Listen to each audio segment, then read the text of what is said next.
Thank you. So this is a talk on evolving from cyberpunk. So who considers themselves cyberpunk? That's it.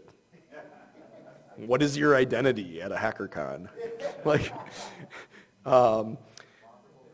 yeah, right. Yeah, I refuse to answer your questions.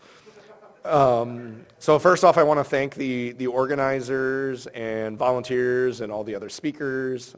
Giving back to the community is huge to create a community. So if this is your first con, soak it in, and when it's your second con, participate, right? And then go on from there. So yeah, evolving from cyberpunk to solarpunk, actionable guidance from a hacker for hope to the future. How I got started was I've been thinking a lot about like our industry and why I exist and how can my existence, using my skill sets, better humanity. So when I broke it all down, it kept going back to the electron, right? Power. Like I have to eat, that's power. I have to use computers, it has power. Everything's power, right?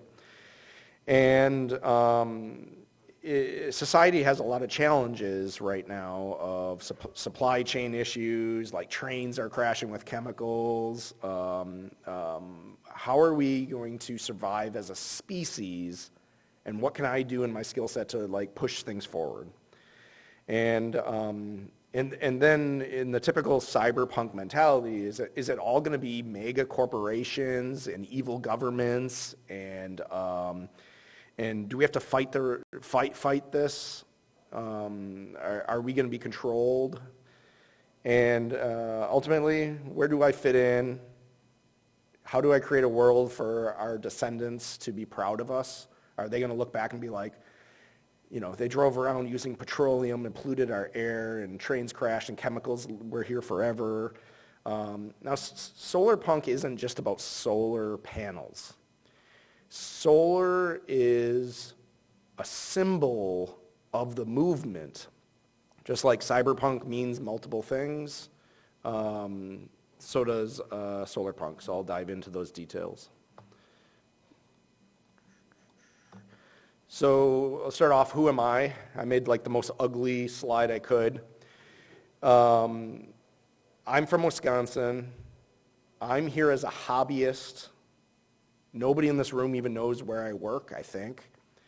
But I'll tell you where I did work is I used to be the Chief Information Security Officer for Master Lock, the shitty padlock company. And I don't want to see anybody picking any master locks. Use a hammer on the side. I was in charge of anything with a circuit board, all traditional cybersecurity, IoT devices, really cool stuff. Like everybody knows us for shitty, low-cost leader padlocks, but we did a lot of other things that like the average consumer didn't know about. The holding company fired the CEO, fired the CIO. The CIO was replaced, fired me. I went over to Cushman and Wakefield. That's smart city in commercial real estate. So what's smart city? It is more IoT devices all talking to each other. And wrong place to be during a pandemic, commercial real estate. Everybody's bailing on their buildings. I got screwed a second time. So now I'm doing things in financials that's super boring. I'm not going to even bring it up. I'm better known for being one of the founders of Biohacking Village at DEF CON. I'm a longtime goon, been around the industry or around the hacker spaces for 20 years. I run Wisconsin's largest technology conference. That's a hacker conference called CyberPunk. Take that, programmers. I'm also starting Minnesota's hacker conference called SecretCon. If you want to come to a first year of a hacker conference, November 2nd and 3rd in Minnesota. Like be there at the founding, right? I anticipate in 3 years will be the largest security event in the state of Minnesota.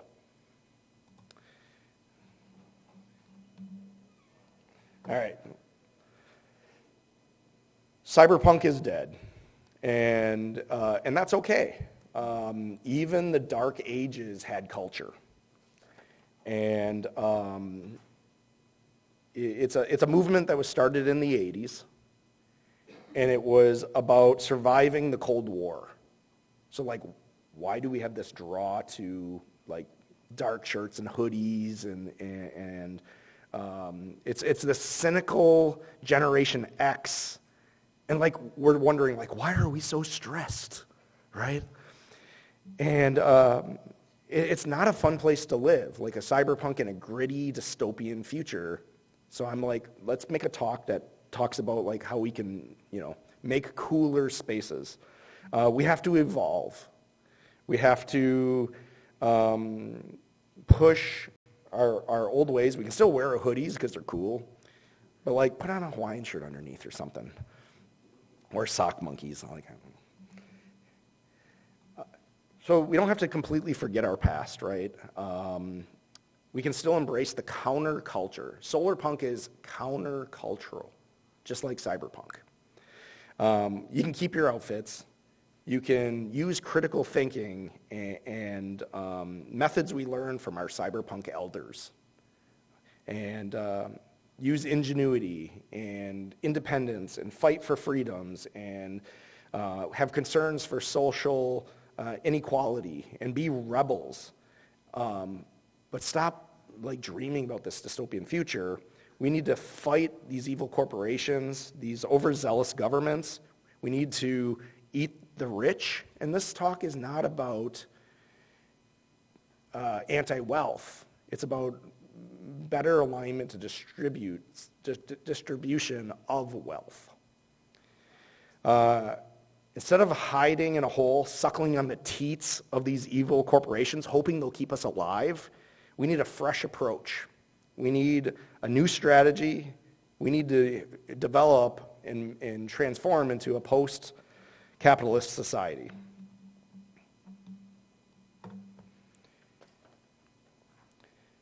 So again, our core values haven't changed. We just need to look at it in a more proactive direction. We need change that looks forward, creating the life and the future that we want. We need to harness and actualize futuristic technologies to advance humanity and interconnect technology, nature, and community. That is Solarpunk. Solarpunk is a hacker movement and a North Star or radical direction for genuine hope for our society.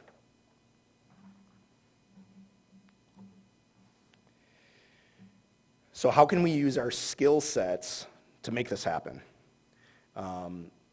With my experience in smart city and Internet of Things devices, using technology to make a better future, which you can see on these infographics. So here's like egg and smart city, smart home, and smart inside your home. After I'll save some time at the end, hopefully, for you guys to come up and like check out the infographics and stuff like that, right? But when I was at Masterlock, I was on the manufacturing side of these devices. And you have to think of like, how can you use your skill set to not cause mass problems in scale? Starting off with like PCB hardware design is, if you don't design circuit boards right off the bat, you're gonna have tons of problems down the future. And the battery life of these devices, right? It's a balance of how big they are, how long the battery lasts, the temperature conditions things are in. And device aesthetics, how it looks matters. Like, everybody knows Apple for their aesthetics, but every IoT device, you have to highly consider the size and materials used. And if you mess that up, you can kill people.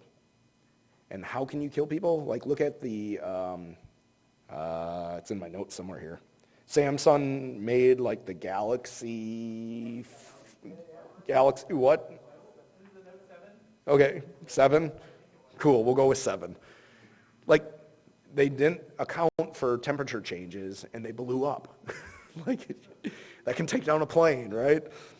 So when you're thinking of solarpunk future that's using technology, you have to think of proper manufacturing of all these devices. How many, who thinks they have more than 50 devices in their home right now that are connected, okay?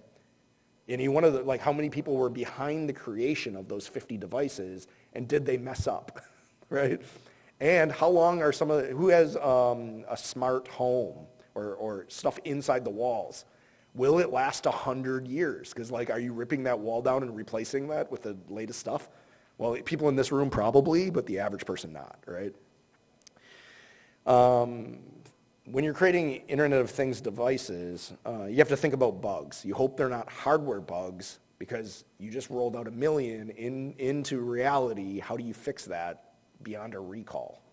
You hope that you can do software that bypasses the issue with hardware. So if there's a fault, you tell the software to do a different way, right?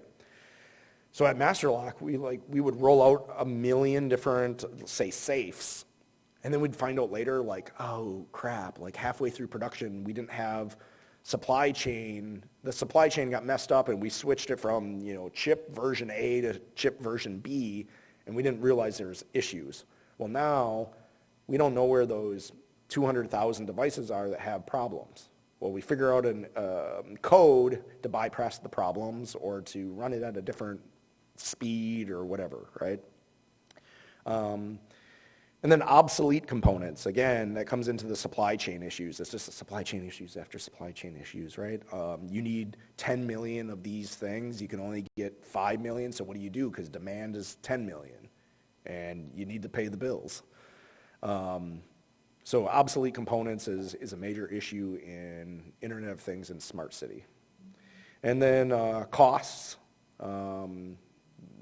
Nothing's stable in costs of things. And regulatory compliance, so when the government come and crap all over everything you did, right? And sometimes they have good reasons. So when you think of Solarpunk and you think of all these connected devices to make your life better, you have to think of people's safety, equipment safety, information security, and data and privacy, right? So literally on my app, I can see when my wife takes a shower, and how much she uses, double the amount of gallons of water than I do. So I'll go and be really, 32 gallons?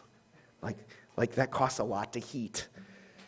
And then the large amounts of data, who's using that data against you or trying to sell you more crap, right? So be conscious of this when you start adding technology to your world. Company motives. Look, if my boss thinks they're threatened because I'm delaying IoT devices from going out to out to reality, they're just going to replace me. The boss wants the bonus, right? So if you're in an organization manufacturing devices, you have to be there from the beginning. You have to befriend who's creating these things and just understand the product inside out. And then create a culture of security. So culture eats everything, or whatever the hell everybody says in every talk. Culture eats breakfast. Yeah, whatever. 90% of the people in these organizations are there to make $1 for their family. They don't have this hobbyist mentality. They don't have this passion for it. They maybe did, but they sucked the soul out of them, right? And how I was able to, I was given permission to take my developers who didn't care about security. I was a pain in their ass, and I took them to DEF CON, right? And when I got them to DEF CON, I'm like, here you go, here's DEF CON. Text me if you want to hang out, but I wouldn't want to hang out with me. So, go do Vegas, go to at least 2 talks, but just go observe people and ask questions. And after day 1, I didn't hear shit from them. They were probably at the strip joint or something, right? Day 2, I get a text, they're like, this place is actually pretty cool, right? And I'm preaching to the choir, right? When they got back to Milwaukee, Wisconsin, to corporate, and they're starting to work on their product, they're like, hey, Mike, like, I'm not supposed to tell you this, but the chip that we picked has vulnerabilities in it. And like, nobody at DEF CON would like appreciate if this got rolled out. And I'm like, cool, thanks for letting me know. You're fired. No, I'm just kidding. Suddenly I'm their friend and I'm their ally, and like, I saved the company like ungodly amounts of pain and suffering, and our customers pain and suffering, right? So all I'm getting at here is companies have their own motives. It's different than the hobbyists that we are in this room. If you get an opportunity to be part of it, like, bring them to the dark side, right? Bring them to HackerCon. So let me swing back a little bit on the problem statement, right? So the problems are humans. Everybody says that in every slide as well. Humans are the weakest link, but like, that's all we have to play with, like, well, until AI, but whatever. We'll just pull the power on them, right? IoT devices and smart city are often connected to the internet. When are they not? Internet of Things, internet, right? Once they're connected to the internet, they're vulnerable to, like, you know, let's say like 25% of the people in this room. And exploits, monitoring, threats. So I talked about the human side of it and the culture side of it and the manufacturing side of it, but let's talk about, like, things are connected to the internet. Change happens. Over time, manufactured devices become weaker and weaker and weaker. So when we're integrating these into our tractors and our production lines and our homes, like, think of that, right? Like, can you swap out that piece for a new one in 50 years, right? And just be aware of the built-in security features. Have the ability as a manufacturer to send updates. So an example of that is Master Lock. Again, is we roll out 1 million devices, we would have to be able to do software updates to these devices. Well, someone has a padlock in a shed in the middle of northern Wisconsin that never connects to the internet, but when my device goes up to it, I can say, unlock the device. So you need to be able to have your iOS or Android device send a signal over to the padlock and like, here's the package, the payload ready to go over and update the device. And we would still have 10% of these devices out in the world that were like, it's never updated, and it's got this vulnerability that could cause a fire on the battery, right? It's like crazy stuff. So everything's connected to the internet. There's pros and cons to that. I think we're pretty aware of what that all means. To cure this vulnerability or this weakness is to prioritize, remediate, and then verify if it was remediated, which is the common sense for all vulnerabilities. Nothing changed when you put it into a device. Sorry, I'm like poking this thing. So I'm here to say, look at all this crazy world with all these problems. I have solutions. Hire passionate people. Like, a lot of it, what still baffles me in this industry is people are like, but they had like 5 certifications. Yeah, they bought 5 certifications. Like, do you have any idea how easy? My wife is a pediatric dental hygienist. She is unaware that she's a certified ethical hacker because I purchased it on her behalf, and you can go verified on the website that my wife has no idea she's a hacker.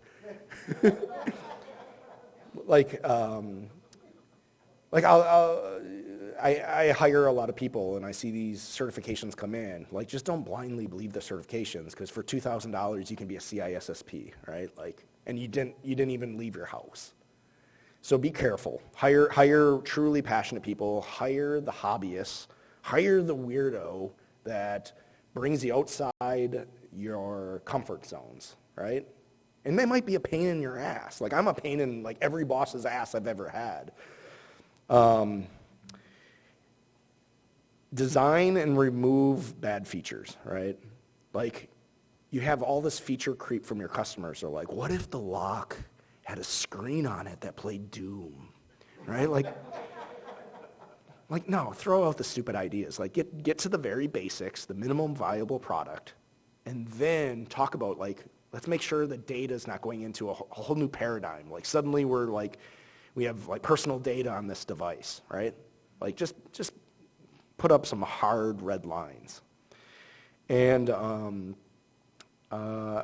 think of lifestyle. Like, how long is that padlock going to last? So one of my, it's like, I forget this is recorded, like I'm going to get sued. So a large lock company created this outdoor lock. And like, I put the lock, like the prototype, in the shower.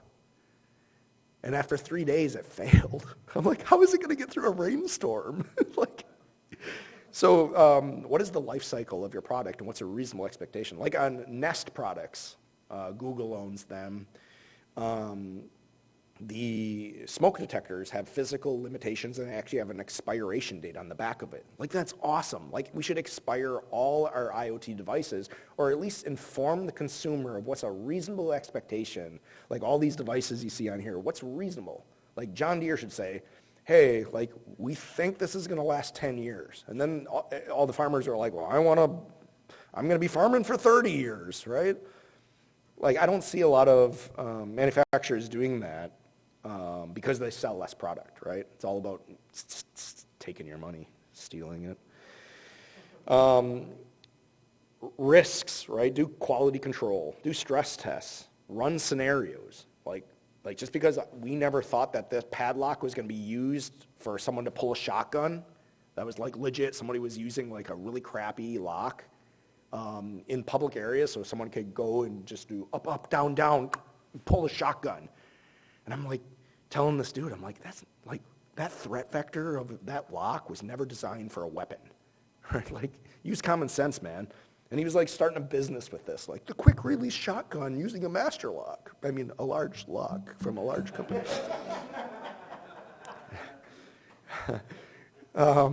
Comms, right? Make sure you do your updates, make sure you time out things, make sure you disable things. Like if that lock's about to fail, or not lock, that IoT device is about to fail, disable it, right? Like before it blows up. Vulnerabilities, stay up to date with the industry. That's really hard because like, you know, one device has how many components of how many different things with how many different backgrounds on how many different supply chains. Same response, do updates, phase things out. Politics, the balances of power. Here, my role was to make sure IoT devices were secure and safe. And yet I had other executives telling me what to do. I wasn't given the proper ability to fully and effectively do my job and stop products from going out into the wild. So overall, I think the community should have IoT security product labels that tell things like, tell the community, here's the expected life, here's the expected use, et cetera, et cetera. That's my solution for that. So data. In Solarpunk, these are examples of products that I use. The one on the left here is called Sense. I put 2 little clips into my power box in the basement. There's probably a better word for it. I don't know what it's called. My whatever. And it'll tell me what my systems are doing inside my house. Like $300, I think you can go at it. Then if you have solar, it's like a $50 add-on. Relatively cheap to see, like, who knows how much power they're using in their house? Okay? Who knows how much power each little device in their house uses? Who knows how much water their house is using? Like, when you flush the toilet, do you even know how much water just went down? Right? Like, think of these things. So, like this is, like, making your life better when you have, like, modern plumbing. Like, that's amazing. Like, better than outhouses, right? Technology is advancing. So you can add really cool data. You can see how much, so I have 30 solar panels on my roof. I can see how much I'm generating in solar power. How much is that offsetting? How much is it charging me to use these powers on what devices. So I have like so I'm a weird guy, obviously. I have a deep freezer, and then I have like one of those convenience store freezers that's got like LEDs on it and a glass top. So my kids come over and they're like, I want that ice cream. It's pretty awesome. And like the glass freezer uses 3 times the power as a deep freezer, right? Like it's just like cool data that you can pull. And then you can do automation, right? Like I walk into a room and the lights turn on. I walk out of the room, the lights turn off. Like it just saves time and energy. And the one way on the right side there is, so when I worked for Masterlock, a sister company at the same holding company was Moen Faucets, or Moen products. I also oversaw all the IoT security for those products. And this is the competitor to that. So why did I pick the competitor? I can't say. So in my house, you add it to the main water line of your house. It tells you if there's like, the toilet's got a small leak in it. It tells you like when the shower runs. It tells you the temperature of all the water pressure coming from the city. It tells you all this cool stuff. And so it's just like, how do you take technology and better your life? To better your life is data. So sensors throughout your life is Solarpunk, right? So let's swing back to the philosophy of Solarpunk. So Solarpunk started off as a imaginative, artistic, literary, aesthetic movement. Like it looks very pretty. Like you want to hang out here, as opposed to like, I don't know, a conference center. Look at how boring this is. like put some art on the wall. A philosophy about beauty and hope. To me, Solarpunk moves beyond a subgenre and fantasy and is a real movement. And us hackers can live right now using the technology to make a world that we love that's aesthetically pleasing. The clash and merger of humanity, technology, and nature is an amazing alternative to a Solarpunk fictional dystopian future. Stop living in your basement, start living in, a plant-filled room that like subconsciously, like you want to be outside anyway. I know it's scary. Admittedly, we have this imperfect presence, or present time, right? And I hope that like you start thinking and have a clear-eyed vision and hope that you can change that today. And I'm trying to get over this gory like fantasy and media every day saying like the world's falling apart. You have the ability to make your life amazing. So a key tenet to Solarpunk is the hope.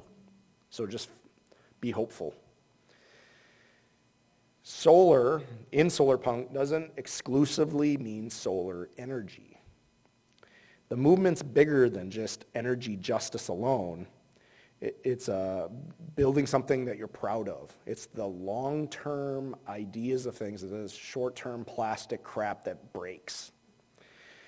Solarpunk is about action, where we want humanity to exceed locally together. One of the biggest pieces of Solarpunk is like stop buying crap off of a large organization that delivers packages to your front door and allows the dictator to fly a phallus into space.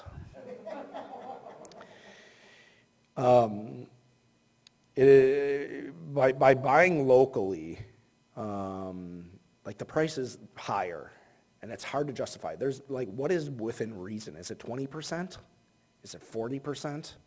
That you're buying from your friends, and try to like when you network and connect. A lot of us do services, but like a few of us make products, and a few of us tinker and make things at home. Like try to encourage and support that, right? Solarpunk is beyond corporate control and dishonest politicians, and it's like how much can you disconnect from companies? Like can you do your own farm, or garden, or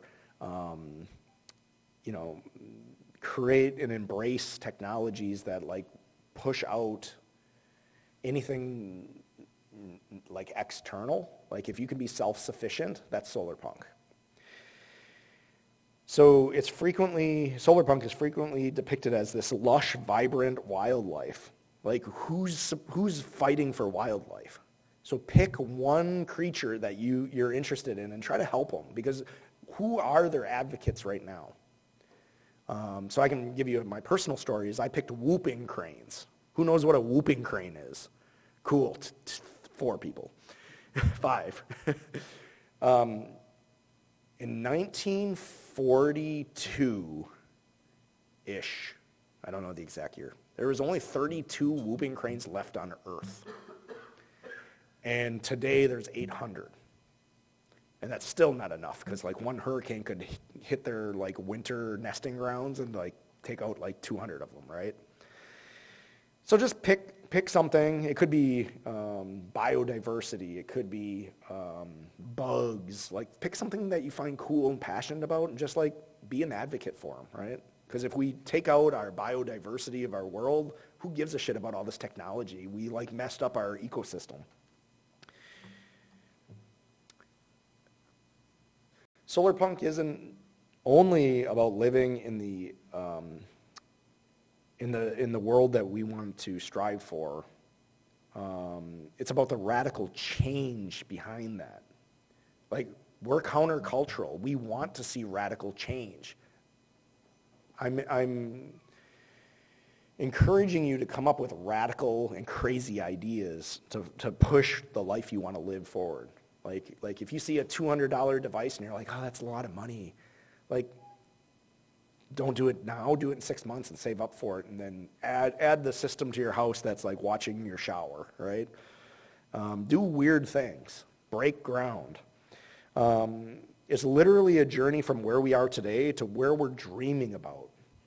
And I want you guys to think and dream big ideas and then fail. And then dream again, and then fail, and then dream again, and then succeed, and you change the world. We need to embrace the long terms. We need to get past scarcity in our society and have an abundance. If you have the means, like hacker conferences, so I'm a speaker, so I don't pay. What's like $75 to come here? 60? 50? Okay, everybody paid a different price. Like, purchase a ticket for somebody that normally would not come here, and you have a friend for life. Like, don't force them to hang out with you, right? Like, that's weird. But just be like, hey, like, just go check it out. Like, go solder some LEDs, like, and they're like, I've never soldered LEDs, right? It's cool stuff. And think about equality. Like, who do you not see in this room? Bring that individual into this room, okay? So the choice is clear: solarpunk or barbarianism. And I have a list of like 200 ideas that you could do today or soon, right? Decentralize things, like get off your power grid if you can. The government almost mandates in almost all areas that you connect to the grid, and they hit you for your $15 service charge, okay? And they're worried that if they don't do that kind of stuff, that children would grow up in a house without power. So there's some good ideas to it of why it happens, but also like there should be an exception. Like, dude just dropped $100,000 on solar panels and batteries. They're gonna be okay, right? The ecosystems of services, right? Like, hire your friends, hire your locals. Like, stop hiring these mega corporations because it says, I'm gonna get sued. Like, say it's got this like 3-digit IBM. Like, stop hiring them. Hire the local boutique companies. Who works for IBM? That one dude that worked for everybody. So financials. I got into cryptocurrency really, really early. So like when I say decentralized, people right away think Bitcoin and blockchain, like decentralized, like the internet's decentralized as well. It's really hard to take down the internet, right? Think of other ways that you can decentralize your life away from dependencies from evil corporations and governments, right? Defy energy systems, like when there's coal plants and natural energy, like in my app, when I do take from the grid, it tells me what percentages of the power came from other sources, and it'll say like 13% of your power is coming from the nuclear power plant that's 100 miles away from my house, and 30% of it's coming from coal. Now, I took that data, like as if I didn't have solar panels. So like 3 years ago, I didn't have solar panels. And I'm like, if I physically took the coal that powered my life and put it in a pile, how big would that pile be? And I was amazed that it would be like half this room to power my family for a year. I'm like, I had no idea there was that much coal. And I could be making that up. I have no idea. I probably did the calculation wrong. But like, does anybody know how much coal powers their life? Or how much internet, and this is really depressing, but how much international slave labor comes to like making your shoes, right? Like the post like capitalist environments of like, if anybody's seen The Good Place, right? The TV show The Good Place, it's good. Raise your hand if you're not okay with me spoiling this. Damn it. Okay. So you find out, like, I don't know what season, but you find out, like, nobody's made it to heaven in 800 years because every time they bought something off Amazon, there was, like, some poor, like, 11-year-old kid in some third world country that made those shoes for you, right? So it's like, no, like, you're not going to heaven because you bought those shoes. And that's the premise of this show. Like, just think about it. Like, if you're buying locally, you're kind of like removing all those bad things that you don't even realize are happening to make your life better, right?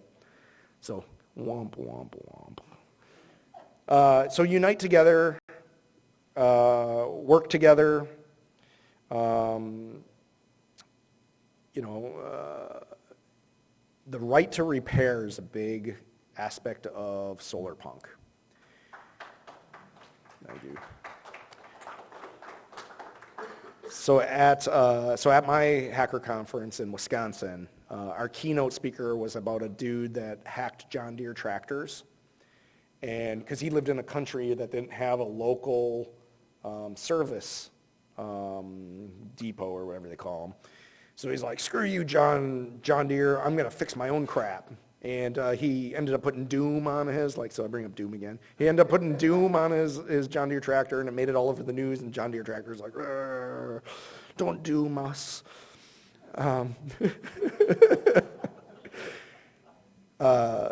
So right to repair is a huge deal instead of these corporations controlling their profit making and forcing you into a box. And like no farmer wants to call up and say like, oh yeah, John Deere's going to be here in 2 months. Well, my crops need it, yesterday because it's going to rain, right? Light pollution. We still need to live on this earth. I don't want aliens destroying us, so stop polluting light.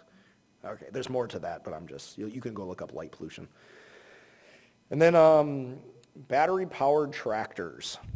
There's a really cool renewable energy fair in Wisconsin. I'm guessing there's some in this state as well. That for the first ever time I saw like somebody with like all these batteries in a tractor with this clean energy, and I'm like, that sounds so much cleaner. Like my food coming from electric power than on these engines throwing crap all over my food. And so like, where can technology make our lives better and cleaner? And so I think the choice is clear. Solarpunk beats out this petro-masculineness of, I think of the movie There Will Be Blood, and the guy's like, all dirty in front of like the smokestack. I'm like, are they trying to make that cool? And I know that movie's like mocking them, thinking they're cool. But what I think is cool is this cleaner energy, using these really cool technologies and making life better. Like, that's a masculine thing that I want to be behind, right? So that's my talk, my rant. Solarpunk is badass. How can you sell Solarpunk, right? It's literally breaking it down, using technology to enhance our lives. It's freedom, it's abundance, it's self-sufficiencies, it's comforting, it's living honestly, it's living in a world we want to live. And my expectation from you guys is I don't come back to a future con here, and I'm doing one on desert punk, of how to survive in a society that we fucked up so bad that it's a desert, and the vegetation's gone, and the wildlife that we chose perished, right? So don't fuck it up, don't let me down. Thank you.